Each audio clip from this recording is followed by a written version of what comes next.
नमस्कार। यहाँ पे we are just resharing the tips from Charaka Samhita that have already been share by पूज्य Shri Maharaj ji on his channel. तो चरक संहिता के 8वें अध्याय में ये दिया हुआ है कि सतर्कता से जीवन जीने पर बीमारियाँ आपको छू नहीं सकती।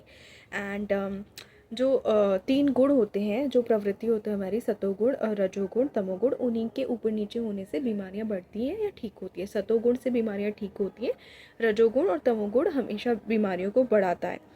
तो काम, क्रोध, मोह, लोभ, ईर्ष्या, चिंता, घबराहट, ये सारी चीज़ें जो है बीमारियों को बढ़ाती हैं।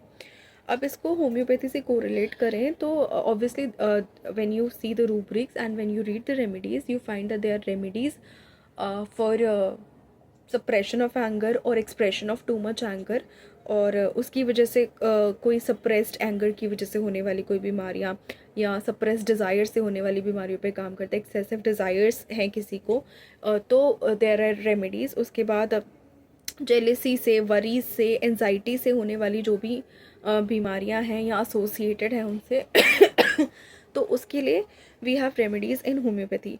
जो बेसिक्स हैं बेसिकली,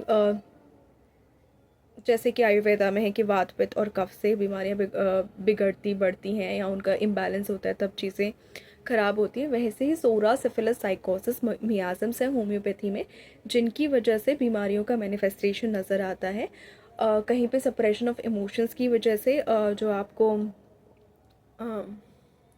एक्सप्रेशन दिखता है उस बीमारी का, एज़मा के तौर पे या फिर किसी जॉइंट पेन के तौर पे या फिर स्किन डिजीज़ के रूप में या किसी भी और मैनिफेस्टेशन में, या कोई ऑलरेडी बीमारी जो फिज़िकल मैनिफेस्टेशन जिसकी पहले थी और उसको सप्रेस किया गया है तो वो कहीं और जाके इमोशनल स्फेयर को कैच करती है, अदरवाइज़ और किसी फिज़िकल फॉर्म में मैनिफेस्ट होती है।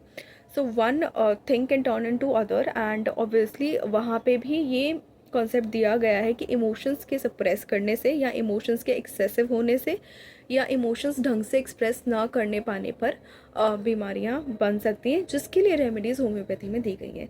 सो for more such correlation and for more such resharing of information, please like the video or share the video and subscribe to the channel, and do not forget to hit the bell icon. Please follow the Instagram page. Thank you so much.